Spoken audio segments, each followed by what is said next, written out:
The PlayStation 5 game showcase is over, and I have a lot to say about everything that was shown off there. But the conversation after the show wasn't about the games and announcements that Sony made. It was about the announcements made after the show, and this is going to be really good, guys. Let's get into it.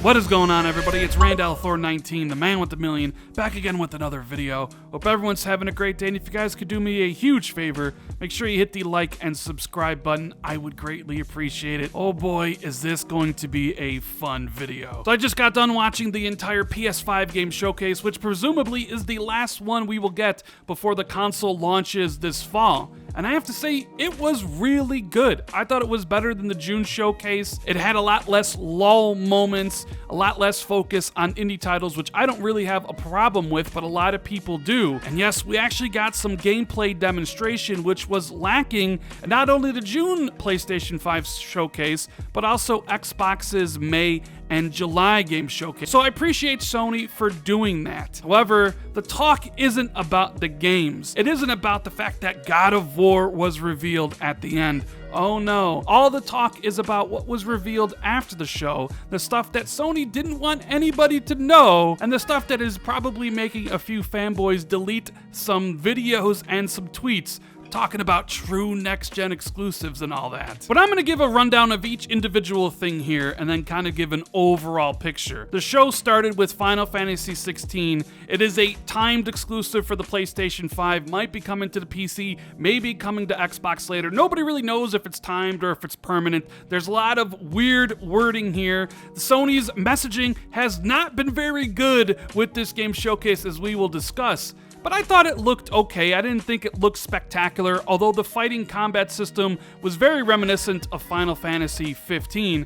It just really seems that Square Enix doesn't value Xbox gamers very much. They like to take that check from Phil Spencer to get their games in the Game Pass, but when it comes to launching these games day one on the console, I guess Xbox isn't that important. So will Final Fantasy 16 show up on Xbox later? Possibly, maybe a year like Final Fantasy 7, but it's a big get for PlayStation. And after that extended look at Final Fantasy 16, we got a gameplay demonstration of Spider-Man Miles Morales, which in my opinion was the highlight of this entire showcase. Sure, some people might point to God of War, but that was more of a Metroid Prime 4 logo announcement. This was like a 4-minute gameplay demonstration, and it was incredible and looked fantastic. I can't wait to play this game. Launching everybody up in the air with his shock ability, those kind of really intense quick time moments where he's saving people, that is what I want out of a Spider-Man game. And it looks like Insomniac might have stepped up their game to the point where people will be debating after Spider-Man comes out, as well as the new Ratchet & Clank, if Insomniac is the best PlayStation developer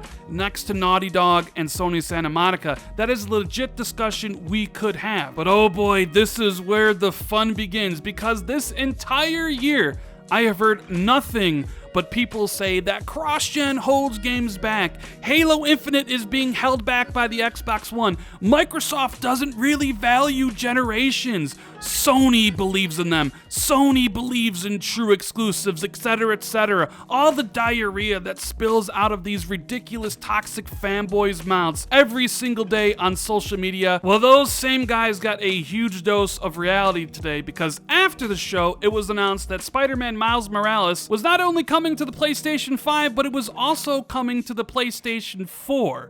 That's right, the PlayStation 4. So if Halo Infinite is being held back because it's cross-gen on the Xbox One and Series X, does that mean Spider-Man Miles Morales is being held back on the PlayStation 5?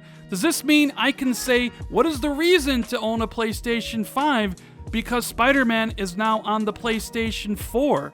I thought Sony believed in generations. I thought they believed in true next-gen exclusives. I'm sorry to be the one to break it to you guys, but what Sony believes in is cold, hard cash. And the other thing to point out here is that Sony also confirmed that all their first-party games will be getting that $10 price hike from $60 to $70, pretty much confirming that eventually all the third parties would move their games from $60 to $70, so we might have Sony to thank for that $10 price hike. They also confirmed that the Ultimate Edition of Spider-Man Miles Morales comes with a remaster of Spider-Man 2018, but no word if that game will be updated for free if you already own it, or if this is a remaster that you have to pay for, because Sony didn't talk about backwards compatibility. And well, they were lying about true next-gen exclusives and believing in generations. I wonder if they were lying about their backwards compatibility and how many games would be available. Guess only time will tell on that one, and I don't think the information's gonna be good. Then we had the reveal of the brand new Harry Potter game by Avalanche and Warner Brothers Games. It's called Hogwarts Legacy, and if you're a huge fan of Harry Potter, like for instance, my sister lives and breathes the Harry Potter universe,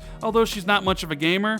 But if you are, then this game's probably gonna be for you. Although with J.K. Rowling making news for all the wrong reasons, it's kinda tough being a Harry Potter fan these days, isn't it? Then we had the obligatory look at Call of Duty Black Ops Cold War. They gave us kind of a quick 3-minute gameplay demonstration of a campaign level. And you know what? I'm actually pretty excited to play this one. I'm always looking forward to playing the Call of Duty campaigns. I kind of look at them like Michael Bay movies where you just kind of turn off your brain and have fun. I really don't have any interest in the multiplayer, although I am a fan of Warzone. So I am looking forward to seeing this game's take on Warzone and how they improve that and change it around.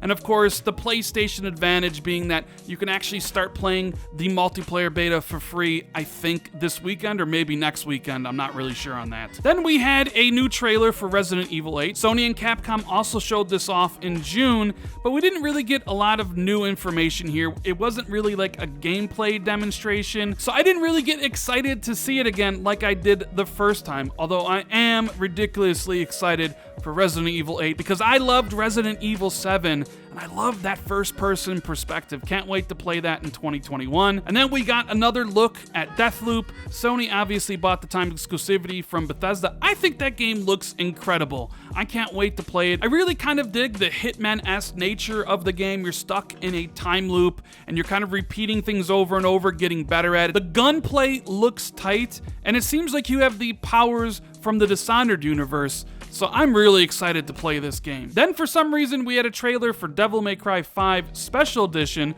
which is launching day one with the PlayStation 5. I think it's also going to be on Xbox. It's like a paid upgrade, so it's definitely not something for free. And it looks like you get to play as Virgil in this one, but honestly, I thought this was a very weird addition to the PlayStation 5 game showcase. It honestly didn't feel like it fit this presentation, but that's just my thoughts on it. Let me know what you think in the comments below. We had another look at Oddworld Soulstorm, which we also saw in June, but I don't really have much to say about it. Then we got a trailer for Five Nights at Freddy's Security Breach. I know those games are really popular on PC, but I do not care about Five Nights at Freddy's whatsoever. Then we had a pretty decent look at the gameplay of Demon's Souls, which is the remake by Bluepoint, but this is where the messaging kind of gets a little bit fuzzy because the trailer said that it might be coming to other consoles and PC at a later date. So now everybody is running with this idea that Demon's Souls might be a timed console exclusive, maybe shows up on Xbox, for sure will be on PC, until Sony came out and said, no, Demon's Souls is an exclusive for the PlayStation 5.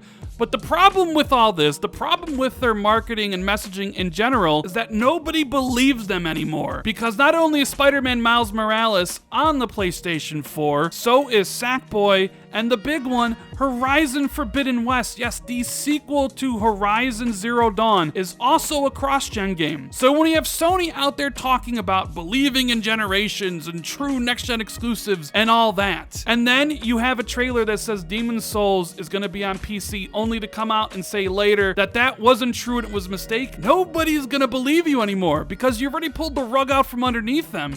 And all these games that were considered PlayStation 5 exclusives are just cross-gen games. So is Demon's Souls gonna be on Xbox? Probably not. Sony owns the IP.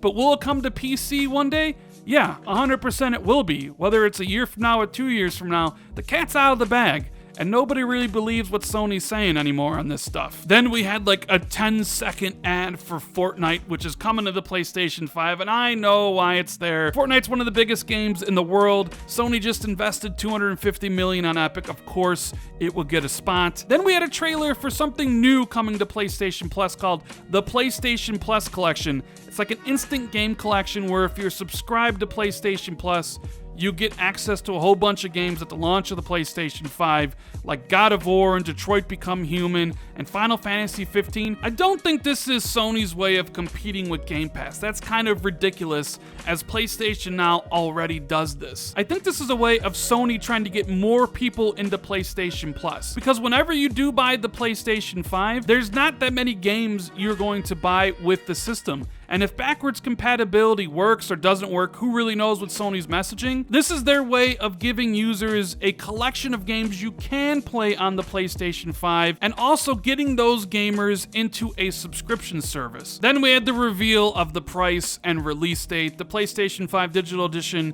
is $399, which is an absolutely fantastic price, although I would imagine Sony's losing quite a bit of money on it, and the regular edition that comes with an optical drive is $500.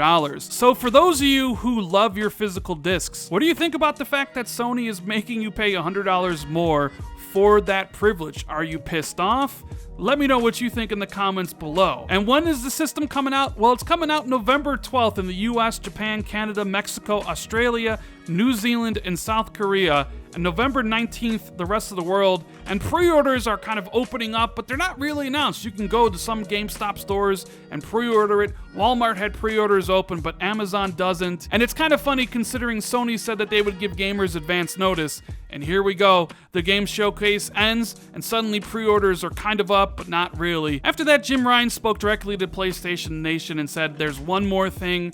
And we got a tease, really just a small 30-second tease of the God of War logo that said Ragnarok is coming. Yes, we all know God of War 2 is in production. It's one of the best games of this entire generation, but what surprised me is that it is scheduled for 2021, which is a really quick turnaround, and I'm sorry if I just don't believe that God of War is coming in 2021. Also the same year that Horizon Forbidden West is also launching. One of those two games is getting delayed to 2022, and they say it's for the PlayStation 5, but is God of War also coming to the PlayStation 4?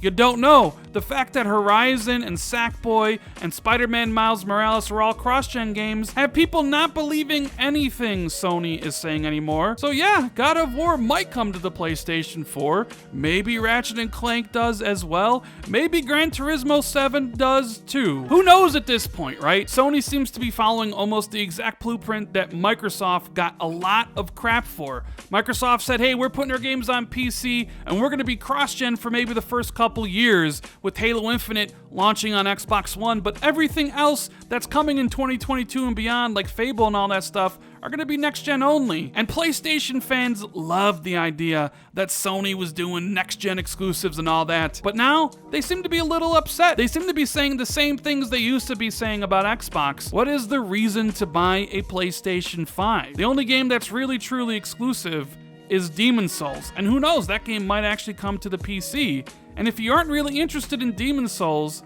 is there a reason to get a PlayStation 5 at launch? I mean, that's up to each individual person. I want to get one because I want to play on the brand new console, but I understand why people feel like that. Just like I understand why people felt like that towards Xbox. All in all, I really enjoyed this presentation. I give it an 8.5. I'm excited as all hell for the new God of War. Spider-Man Miles Morales looks really impressive, and even though Demon's Souls isn't my type of game, it did look really good. Like the new Resident Evil trailer, which didn't show anything new, Devil May Cry Special Edition, which looked out of place, the 10-second Fortnite ad, and who really cares about Oddworld Soulstorm and Five Nights at Freddy's? I'm just really glad I didn't spend the last year talking about how Sony believes in generations and true next-gen exclusives, because man, if I did, I would look like a complete clown. Anyways guys, that's the video. I really hope you enjoyed it. If you did, make sure you hit the like and subscribe button, share this out on social media, and tell a friend about the channel. Hit that notification bell if you want to be notified immediately immediately whenever I drop a new video. If you want to take your support even further for the channel, you can hit the join button, which will get you access to channel badges and emotes for the Xbox 2 podcast. Thank you guys so much for watching. I truly appreciate it, and I'll see everybody in the next video. Later, guys.